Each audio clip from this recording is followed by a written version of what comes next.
এই ৯২ ভাগ মুসলমানের রাষ্ট্র এই বাংলাদেশ। এই বাংলাদেশ বিগত স্বৈরাচার সরকার, ফ্যাসিস্ট সরকার, শেখ হাসিনার সরকার, আওয়ামী লীগের সরকার জবরদস্তি করে রেখেছিল, হিন্দুত্ববাদ প্রতিষ্ঠিত করেছিল, ভারতের দালাল সেজেছিল এবং ভারতের আধিপত্য বিস্তারের লক্ষ্যে মুসলমানদের উপরে আঘাত করেছে এবং আয়নাঘর বানিয়ে তাদের নির্যাতন করেছে। মুসলমানদের বুকে তাদের প্রশাসন দিয়ে গুলি চালিয়েছে। বিশেষ করে আওয়ামী লীগ সন্ত্রাসী বাহিনীদের দিয়ে গুলি চালিয়েছে, তাদেরকে পাখির মতো হত্যা করে গুলি করেছিল।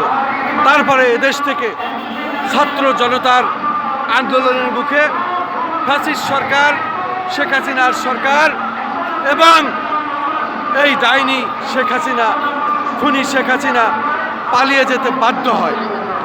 এদেশের মানুষের তোপের মুখে সে পালিয়ে যায়, কোনো রকম প্রাণে বাঁচে, ভারতের কাছে গিয়ে আশ্রয় নেয়। এবং এই ভারত যে বাংলাদেশের প্রকৃত বন্ধু নয়, এটা এই ৫৫ বছর পরে এসে আমরা বুঝতে পারছি। ভারত মূলত এদেশে এসেছিল লুটপাট করতে, শাসন করতে, তাদের আধিপত্য বিস্তার করতে, যেটি তারা আওয়ামী লীগ সরকার শেখ হাসিনার দিয়ে করেছিল।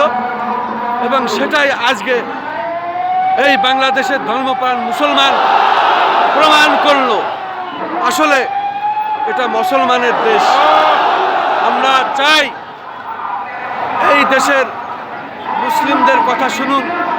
বিশেষ করে আমি শান্তিতে নোবেল জয়ী ছাত্র জনতার আন্দোলনের সরকার প্রফেসর ডক্টর মোহাম্মদ ইউনূস মহোদয় আপনাকে বলতে চাই, আপনি দেখুন আজকে রাজধানী ঢাকা সহ বাংলাদেশের চিত্র। আজ এই মুসলিমরা কি চাই? আপনি যান ওআইসির কাছে, যান আপনি মুসলিম উম্মার কাছে, যান আপনি জাতিসংঘের কাছে, যান আপনি শান্তিতে নোবেল জয়ী, আপনি তাদেরকে আহ্বান জানান ফিলিস্তিনিকে স্বাধীনতা ঘোষণা করুন এবং এই আগ্রাসনে এই ইসরায়েল যেভাবে শিশু হত্যা করেছে তাদের আন্তর্জাতিক আদালতে বিচারের দাবি জানান। এই বিচার আমরা দেখতে চাই। আমরা বাঙালিরা, আমরা মুসলমানরা, আমরা চাই এই ইসরায়েল ধূলিসাৎ হোক, এই ইসরায়েলকে বিচারের আওতায় আনা হোক, আন্তর্জাতিক আদালতে আনা হোক।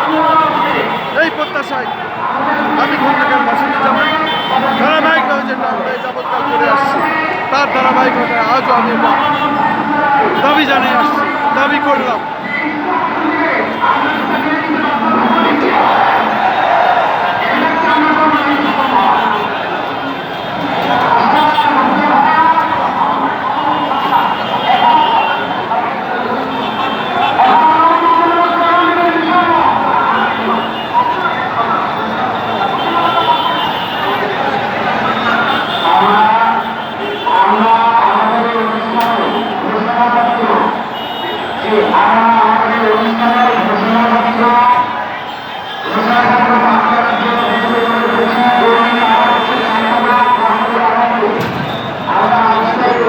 আমরা দেখতে পাচ্ছি শেষমেশ আসলে প্রশাসন, পুলিশ বা সমস্ত বাহিনী তারা আসলে হাল ছেড়ে দিয়েছে। এই জনতার মধ্যে আসলে কিছুই করার নাই। আমরা দেখতে পাচ্ছি এর ভিতরে ডেভিল হান্ট চলছে। তার ভিতরে বাংলাদেশ সেনাবাহিনীর কিছু গাড়ি তারা ধীরে ধীরে অবজার্ভ করছেন এবং যাচ্ছেন। তারা তো এদেশের শান্তিপ্রিয় মুসলমান, শান্তিপ্রিয় মানুষ, তারা বিশ্ব শান্তি চায়। তারা এই জাতিসংঘে মিশনে গিয়ে বাংলাদেশকে সর্বোচ্চ শিখরে তারা পৌঁছে দিয়েছিলেন এই বাংলাদেশ সেনাবাহিনী। সেই বাংলাদেশ সেনাবাহিনী ভিতরে থেকে তারা চেষ্টা করছে মানুষদের যাতে কোনো প্রকার এখানে অশান্তি না হয়, দুর্ভোগ না হয়। আমরা সেই বাংলাদেশ সেনাবাহিনীকে স্যালুট জানাই, সম্মান জানাই। এই বাংলাদেশ সেনাবাহিনী আমাদের গৌরব। সেই সেনাবাহিনী আসলে আজকে দেশের জন্য এই ক্লান্তি লগ্নে এসেও তারা কাজ করছে বিভিন্ন সময় দেখা গেছে। তারই ধারাবাহিকতায় আমি আজও এটাই প্রচার করে গেলাম এবং দেখিয়ে গেলাম, সেটাই আমি দেখিয়ে যাচ্ছি।